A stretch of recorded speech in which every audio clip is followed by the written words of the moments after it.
اکرم صلی اللہ علیہ وسلم کا فرمان ہے من اتم الوضو کما امرہ اللہ، جو شخص وضو کرتا ہے جس طرح اللہ نے حکم دیا ہے.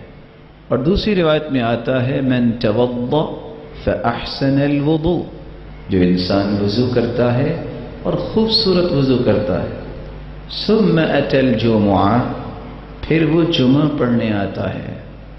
وصلى ما قدر له، جتنی اللہ تعالیٰ نے اس کی قسمت میں رکھتے لکھی ہیں وہ پڑھتا ہے، 2 4 6 8 اور 10. اور یہ سارے اعمال صحابہ نے کیے، لیکن کم از کم 2 تو ضرور پڑھی جائیں، جس کو تحیۃ المسجد بھی کہا جاتا ہے.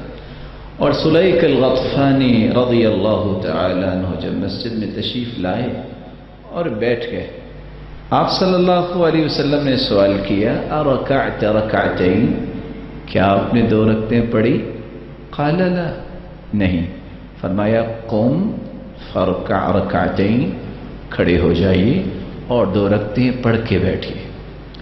تو پہلا کام جو وضو کر کے مسجد میں آتا ہے اور آ کے 2 رکعتیں پڑھتا ہے، یا جتنی اس کی قسمت میں ہیں 2 4 6 8 10، جیسا کہ ابن القیم رحمۃ اللہ علیہ زاد المعاد میں یہ ساری باتیں نقل کی ہیں.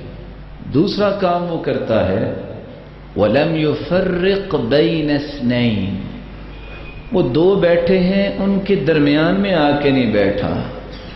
اور دوسری روایت میں آتا ہے يَتَخَطَّى رِقَابَ النَّاسِ، وہ لوگوں کی گردنیں نہیں پھلانگتا، جہاں اس کو جگہ ملتی ہے وہ بیٹھ جاتا ہے. اگر اس کو پہلی صف میں آنے کا شوق ہے تو بہت اچھا، اس کو پھر تھوڑا سا پہلے آنا ہوگا.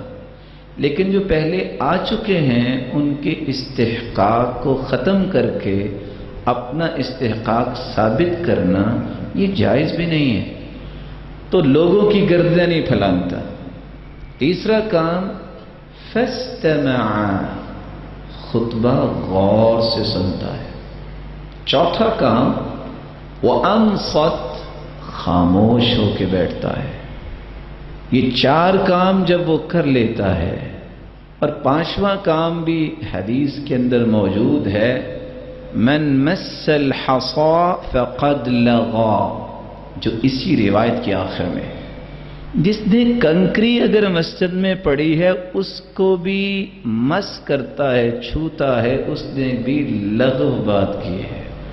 اور دوسری روایت میں آتا ہے اگر کوئی بات کر رہا ہے تو روکنے والا اگر یہ کہہ دے انصت، چپ ہو جاؤ، تو یہ بھی لغو بات کی ہے. یہ 5 کام جو کر لیتا ہے، جو مختلف احادیث کو جمع کرنے سے ہمیں سمجھ میں آتے ہیں.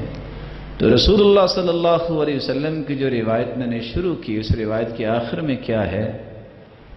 اس جمعہ اور اس سے پچھلے جمعے کے درمیان جتنے گناہ ہوئے ہوتے ہیں اللہ تعالیٰ ان کو معاف کر دیتے ہیں.